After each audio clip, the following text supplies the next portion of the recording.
বলি বৌমা, ও বৌমা, কোথায় গেলে গো তুমি? গায়ে হাওয়া লাগিয়ে ঘুরছো নাকি?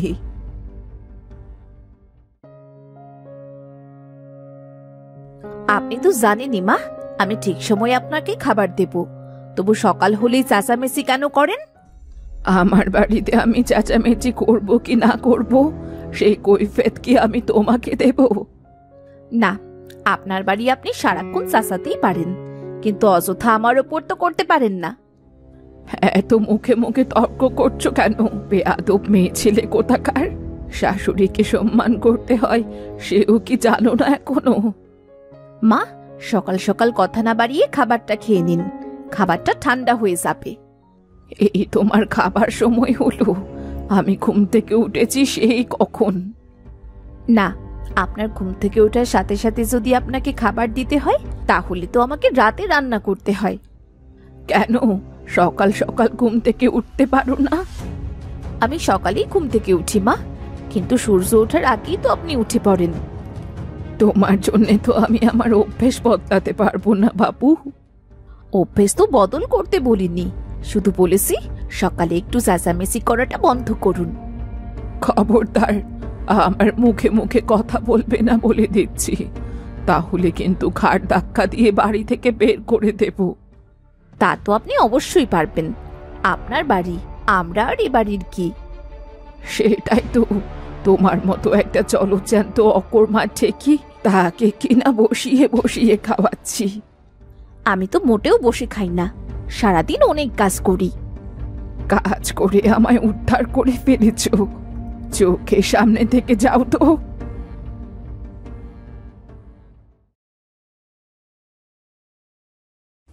মা আবার আজকে সকাল সকাল চেঁচামেচি করছে কেন? মায়ের নাকি খাবার পেতে দেরি হয়ে গেছে, তাই একটু চেঁচামেচি করছে, ওসব কিছু না। প্রতিদিনই তো মা এরকম চেঁচামেচি করে, তুমি কিছু বলো না? আমি কি বলবো? আমি বললে তোমার মা কবেই বা কথা শুনে? হ্যাঁ, তুমি কিছু মনে করো না, এটা মায়ের পুরনো অভ্যাস। সকাল সকাল চেঁচামেচি না করলে তার পেটের ভাত হজম হয় না। তা তো আমি ভালোভাবেই জানি, সেজন্যই তো কিছু বলি না। তার নিজের মতো সে চেঁচামেচি করুক। তোমার মতো ধৈর্যশীল ও ভালো একটা মেয়ে আমি পেয়েছি। আমার কপালটা খুবই ভালো, বুঝলে? তার সে বড় আমি তোমার মতো স্বামী পেয়েছি, আমার কপাল ভালো। তুমি যদি তোমার মায়ের মতো হতে, তাহলে তো আমার কপালে দুর্ভোগ লেখা ছিল। তোমাকে মা এত কিছু বলে, তোমার খারাপ লাগে না? খারাপ লাগবে কেন? আমার তো ভালোই লাগে। ভালো লাগে মানে? এত বকাবকি শোনার পর কেউ সুখী থাকতে পারে? পারে, এই গ্রামের একমাত্র সুখী মানুষ হলাম আমি, বুঝলে? তোমার কথার আগা মাথা আমি কিছুই বুঝতে পারি না। গ্রামে কত মানুষ আছে যারা 3 বেলা খাবার খেতে পায় না, আমি 3 বেলা খেতে পারছি। তোমার মতন একজন স্বামী আছে, তাহলে আমি সুখী না বড়? আমি বারবার তোমার যুক্তির কাছে হেরে যাই। আচ্ছা, ওসব বাদ দাও, এখন বলো তো তুমি কবে ফিরবে বলো? অন্য গ্রামে কাজ করতে যাচ্ছি, ফিরতে 2 দিন সময় তো লাগবেই। আচ্ছা বেশ, সাবধানে কাজ করবে এবং নিজের খেয়াল রাখবে।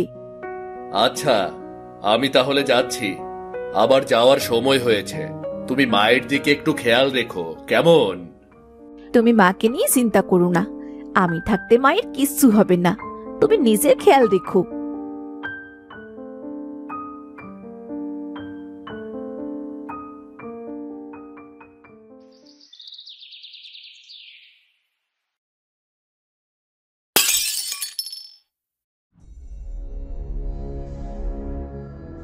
হায় রে হায়, মুখ পুরি, তুই আমার কি সর্বনাশ করলি রে! হঠাৎ করে হাত থেকে পড়ে গেল মা, আমি ইচ্ছে করে করিনি। তোর চলা গলা আমি জানি না ভেবেছিস? তুই ইচ্ছে করে করেছিস। আমি ইচ্ছে করে কেন করব? আমি তো নিজে এতক্ষণ রান্না করলাম। তোর উদ্দেশ্যই হলো আমার ছেলের টাকা পয়সা ধ্বংস করা। আপনি কি এমন দেখলেন যে এমন একটা কথা বললেন? আমি আপনার ছেলের সবসময় ভালো চাই। সেটা তো চোখেই দেখতে পাচ্ছি, কতগুলো মাংস নষ্ট করে ফেললো। এই টাকা কি তোর বাপ এসে দেবে? দেখুন মা, আমার বাবা মা বেঁচে নেই, তাই আমার বাবা মাকে এর মধ্যে টানবেন না। খুব গায়ে লেগে গেল তাই না? তুই আমার ছেলের অন্ন ধ্বংস করেছিস, তা আমার গায়ে লাগবে না বুঝি? মা, একটু মাংসই তো পড়ে গেছে, তা কি এমন হয়েছে? এই মাংসের টাকা উপার্জন করতে কত পরিশ্রম করতে হয় জানিস? আমি ভালোভাবেই জানি মা, কিন্তু এখন আমার হাত থেকে পড়ে গেছে, তো আমি কি করতে পারি? মাংসের বাটি ফেলে দিয়ে আবার বড় বড় কথা বলছিস, মাথা নত করছিস না? আচ্ছা মা, আমার ভুল হয়ে গেছে, আমাকে আপনি ক্ষমা করে দিন। তোকে তো আর ক্ষমা করা যাবে না, তুই এখন এই মুহূর্তে বাড়ি থেকে বেরিয়ে যাবি। কিন্তু মা, আমি কোথায় যাব? আপনি তো জানেন আপনারা ছাড়া আমার কেউ নেই। না থাকলে পানিতে ডুবে মর, সেসব আমার দেখার বিষয় নয়। আমি যদি চলে যাই তাহলে আপনি খুশি হবেন তো? খুশি হব মানে জোর বাঁচা বাঁচবো। ঠিক আছে, তাহলে তাই হবে, আমি আর এ বাড়িতে থাকবো না। তোকে আমি আমার বাড়িতে রাখছিও না। আপনি খুশি থাকলেই আমি খুশি। ভালো থাকবেন আপনি।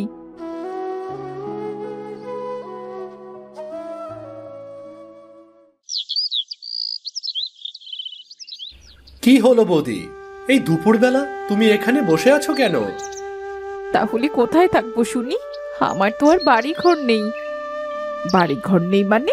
তুমি কি বাড়ি থেকে বেরিয়ে এসেছো? বাড়ি থেকে বেরিয়ে আসতে বাধ্য হয়েছি, আমার শাশুড়ি চান না আমি ও বাড়িতে থাকি। তাই বলে তুমি চলে এলে?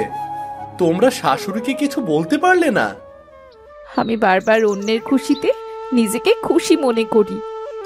তোমার শাশুড়ি তোমাকে বের করে দিয়েছে আর তুমি কিনা হাসছো?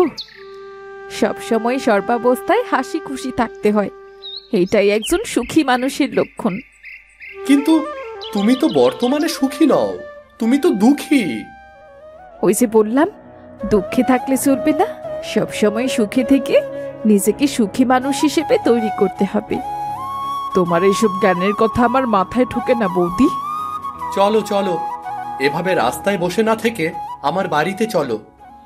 আরে না না, আমি আবার তোমাদের বাড়ি গিয়ে তোমাদের বোঝা হতে পারবো না। বোঝা হবে কেন? তুমি আমার বোনের মতো, আর ভাই হয়ে বোনের দায়িত্ব নিতে পারি না আমি? আহ বৌদি, না করো না, এখানে বসে থাকলে ভালো দেখায় না। ভালো না দেখালেও কিছু করার নেই, আমার এখানেই থাকতে হবে। জেদ করো না, তুমি না একটু আগেই বললে অন্যের খুশিতে নিজেকে খুশি মনে করো তুমি। এই দেখো না, আমার কথাতেই আমাকেই ফাঁসিয়ে দিলে। আচ্ছা চলো, কি আর করার।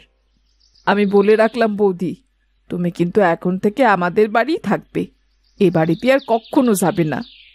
দেখা যাক না কি হয়, কাকে কখন কোন পরিস্থিতিতে পড়তে হয় তা তো বলা যায় না।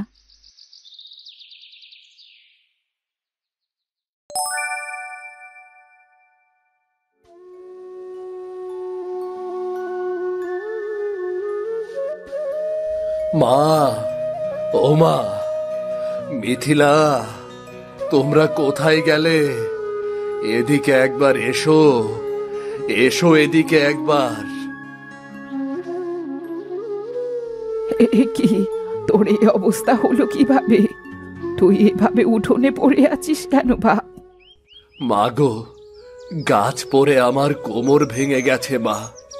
কি বলছিস কি এসব? তোর আর কিছু হয়নি তো? না মা, শুধু কোমরটাই ভেঙে গেছে।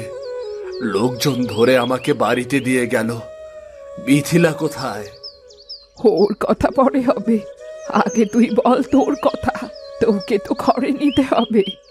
তুমি একা তো আমাকে ঘরে নিতে পারবে না, তুমি মিথিলাকে ডাকো। মিথিলাকে ডাকবো কিভাবে? ও তো বাড়িতে নেই। বাড়িতে নেই মানে? তোমাকে একা রেখে ও কোথায় গেল? কি জানি কোথায় গেছে, সারাদিন সব কাজ আমাকেই করতে হয়, তোর বউ একটাও কাজ করে না। তুমি ওকে যেভাবেই হোক ডেকে আনো মা, আমার যে আর যন্ত্রণা সহ্য হচ্ছে না মা। ও ওসব কথা বাদ দে, তুই তুই আমার কথা শুন। আয় আয়, আমার সাথে ঘরের ভেতর চল। তোর কি বেশি যন্ত্রণা হচ্ছে? বিরাজকে ডাকবো নাকি? হ্যাঁ গো মা, কবিরাজকে ডাকো। আমার আর যন্ত্রণা সহ্য হচ্ছে না। মনে হচ্ছে আর কোনোদিন আমি হাঁটতে পারবো না। এভাবে বলছিস কেন? তোর যদি কিছু হয়ে যায় তাহলে তাহলে আমার কি হবে? চিন্তা করো না, চিন্তা করো না মা। মিথিলা আছে, ও সব সময় খেয়াল রাখবে। তুই যদি কাজ বাজ না করতে পারিস তাহলে আমাদের সংসার চলবে কি করে? মা, আমি অসুস্থ। এ অবস্থায় তুমি আমার কাজ বাজ নিয়ে চিন্তা করছো? না রে, আমি সেইভাবে বলিনি, আমি এমনি বলেছি। দাঁড়া, আমি কবিরাজকে খবর দেই।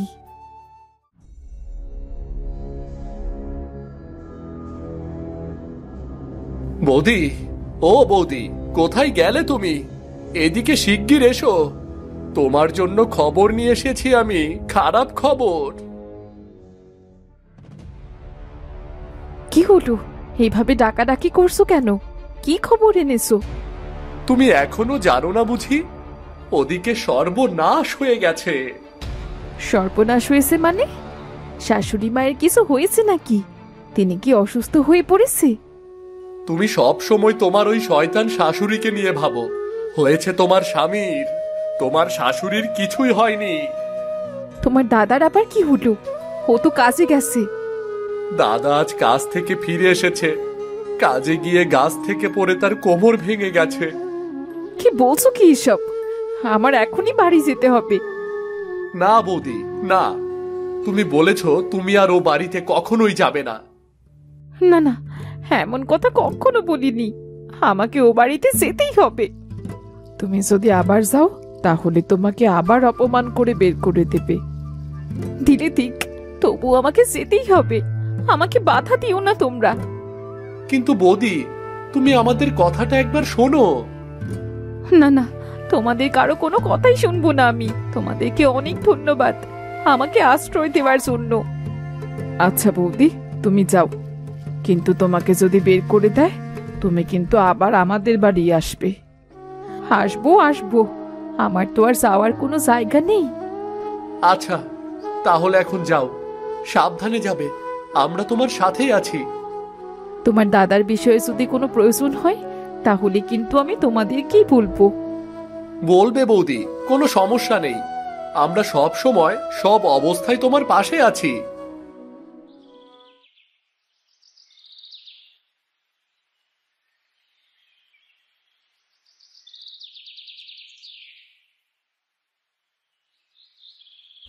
মা, মা, কোথায় গেলেন আপনি? দেখুন মা, আমি ফিরে এসেছি। ও পোড়ামুখী, তুই আবার এলি কেন? তোকে ফিরে আসতে কে বলেছে?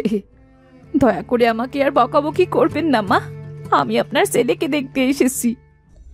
আমার ছেলেকে দেখার তোর কোনো প্রয়োজন নেই। আমার ছেলের এই অবস্থার জন্য তুই দায়ী। কি বলছেন কি আপনি? আমি দায়ী হলাম? আমি কি করে দায়ী হলাম? আমি তো কিছুই করিনি মা। তুই একটা অলক্ষী, আর অলক্ষীকে ঘরে রাখার ফল এটাই। আজ আপনি যা খুশি আমাকে বলতে পারেন, আপনাকে আমি কিচ্ছু বলবো না, কিন্তু আমাকে বের করে দেবেন না। না না না, আমি তোকে কোনো অবস্থায় এ বাড়িতে রাখতে পারবো না। দয়া করুন মা, আপনার ছেলের এখন সেবার প্রয়োজন। এইদিকে আপনিও অসুস্থ। কিন্তু তবুও আমি আমার বাড়িতে তোকে রাখবো না। আমি কথা দিচ্ছি মা, আপনি চাইলে পরে আমি বাড়ি থেকে বেরিয়ে যাব। আগে আপনার ছেলেকে সুস্থ করতে দিন। আমি চাইলে পরে আবার বেরিয়ে যাবে তো? আমি আপনাকে কথা দিচ্ছি মা, কিন্তু আপনার ছেলেকে আগে সুস্থ করতে দিন। ঠিক আছে, শুধুমাত্র আমার ছেলের জন্য এ বাড়িতে তোকে আমি আশ্রয় দিলাম। অনেক ধন্যবাদ মা, আমি আপনার এই ঋণ কোনো দিন ভুলবো না। হয়েছে হয়েছে, এখন যা তো, বাড়ির সব কাজকর্মগুলো সেরে ফেল। আগে আমি আপনার ছেলের কাছে যাই মা। আপনার ছেলের কি প্রয়োজন সেটা আগে দেখি। আমার ছেলেকে নিয়ে তোকে ভাবতে হবে না। আমার ছেলের সেবা করার জন্যে আমি একাই যথেষ্ট। ঠিক আছে মা, তাহলে আমি কাজ করি। কোনো কিছুর প্রয়োজন হলে আমাকে অবশ্যই ডাকবেন। আচ্ছা আচ্ছা, যত সব উটকো ঝামেলা এসে জুটলো আমার কপালে। ভগবান, তুমি কি এসব দেখছো না? হাসি দেখলে গা পিত্তি একদম চলে যায়। এত কিছু বলি তবু গায়ে লাগে না। কন্ডারের চামড়া একটা।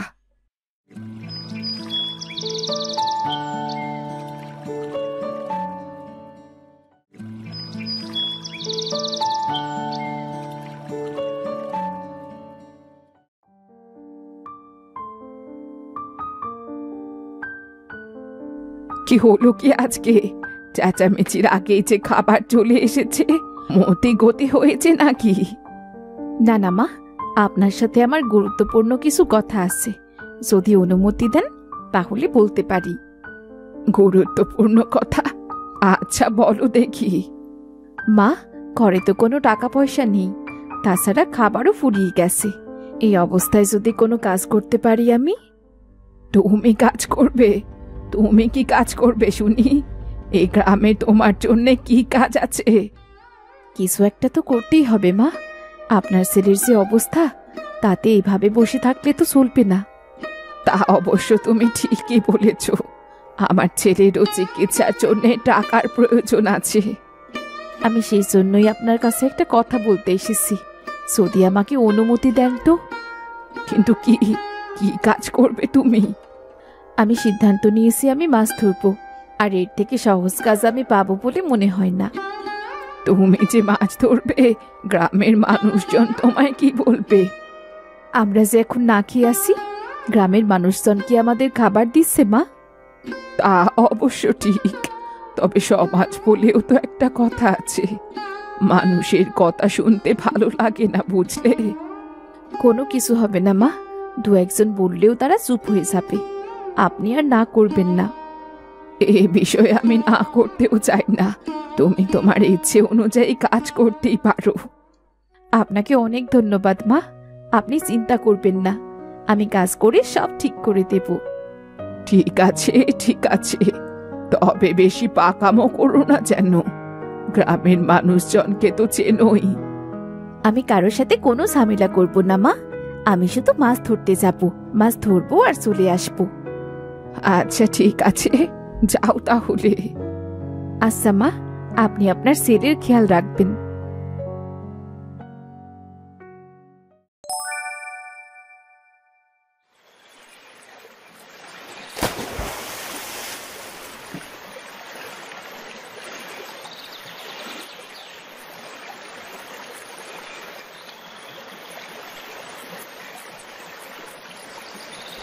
এ কি বৌদি, তুমি দুপুরবেলা মাছ ধরছো নদীতে? কি হয়েছে? কি আর হবে, দেখতেই তো পাচ্ছ আমি মাছ ধরছি। মানে আমি বোঝাতে চেয়েছি, তোমাকে দিয়ে ওরা জোর করে কাজ করাচ্ছে নাকি? না রে ভাই, ঘরে উপার্জন করার মতো কেউ নেই, তাই আমাকেই হাল ধরতে হলো। এত কিছু সহ্য করে তুমি এই সংসারে কিভাবে থাকো বৌদি, বলো তো? আমার সংসারে কোনো দুঃখ নেই দেবেন, আমি সত্যি বলছি, আমি খুব সুখী মানুষ। তা তো দেখতেই পাচ্ছি বৌদি। শোনো দেবেন, একটা জীবনে সুখ দুঃখের সবকিছুরই প্রয়োজন আছে। এখন সময় এসেছে নিজেকে যাচাই করার। তাই বলে তুমি এত দুঃখ সহ্য করে নিজেকে যাচাই করছো? তুমি হয়তো জানো না দেবেন, দুঃখের পরে কিন্তু সুখ আসে, আর সেই সুখটাই কিন্তু আসল। দুঃখ না থাকলে আমরা সুখের মূল্যটা কখনোই বুঝতে পারতাম না। তোমার থেকে আমাদের অনেক কিছু শেখার আছে বৌদি, যা আমরা স্বাভাবিকভাবে ভাবি না, তুমি তাই করো। কোনো কিছুই শেখার নেই, শুধু একটা কথা মাথায় রাখবে, সব সময় সুখে থাকতে হবে।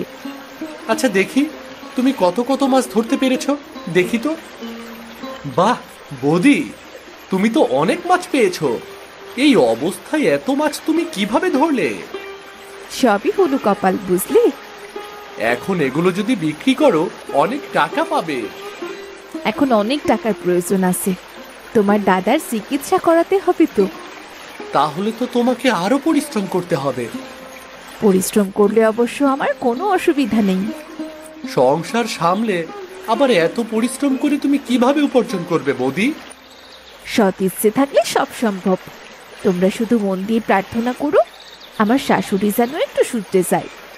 তোমার শাশুড়ি মনে হয় কোনোদিন শোধরাবে না। আচ্ছা বৌদি, আজকে আমি আসি তাহলে।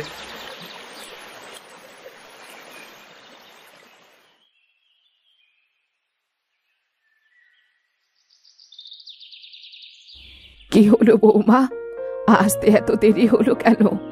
আমি তো ভাবছিলাম তোমার কোনো বিপদ আপদ হলো কিনা। আপনার আশীর্বাদ তো আমার সাথে আছে মা, আমার বিপদ আপদ হবে কেন? তা মাছ কিছু পেলে? খালি হাতে ফিরলে যে। খালি হাতে তো ফিরে আসিনি মা, মাছ ধরে বিক্রি করে টাকা নিয়ে এসেছি। কই দেখি দেখি, আমাকে দাও তো টাকাগুলো। এত টাকা, এত টাকা তুমি কোথায় পেলে গো বৌমা? আমি আজ সারাদিন মাছ ধরেছি মা। তুমি আমাদের সংসারের জন্য কত কিছু করো, অথচ আমি তোমাকে ভুল বুঝেছি এতদিন। আমি তো আপনাকে আগেই বলতাম মা, আমি এই সংসারের কখনো খারাপ চাই না। আজ যদি তুমি না থাকতে তাহলে আমার ছেলেটার যে কি হতো। চিন্তা করবেন না মা, আমি থাকতে আপনার কিংবা আপনার ছেলের কোনো ক্ষতি হবে না। তুমি আমাকে ক্ষমা করো বৌমা, আমি আমার নিজের ভুল বুঝতে পেরেছি। সিসি মা, আপনি বড় হয়ে আমার কাছে ক্ষমা চাইছেন কেন? তুমি মানুষটা বড্ড ভালো বৌমা। আমি এত অত্যাচার করেছি, তবু তুমি আমাকে কত ভালোবাসো। আপনি আমার মা, আপনি তো আমাকে শাসন করবেন, তাই বলে কি ভালোবাসবো না? কিন্তু তোমাকে যে কষ্ট করে কাজ করতে হচ্ছে, এটা তো আমার ভালো লাগছে না। আমার কোনো কষ্ট নেই মা, আপনি আমাকে ভালোবাসেন, আপনার ছেলে আমাকে ভালোবাসে, আমি তাই খুব সুখে আছি। তোমার মতো এমন সুখী বউ যেন সবার ঘরে থাকে। শ্বশুর বাড়ির লোকজন যদি ভালো হয় তাহলে তো প্রত্যেকটা মেয়েই সুখী হয়। আজ থেকে আমি এই কাজ চালিয়ে যাব। কিন্তু এত কষ্ট করতে তুমি পারবে তো? সুখী মানুষের কোনো কষ্ট নেই মা, আজ থেকে শুধু শুরু হলো সুখী বউয়ের মাছ ধরা।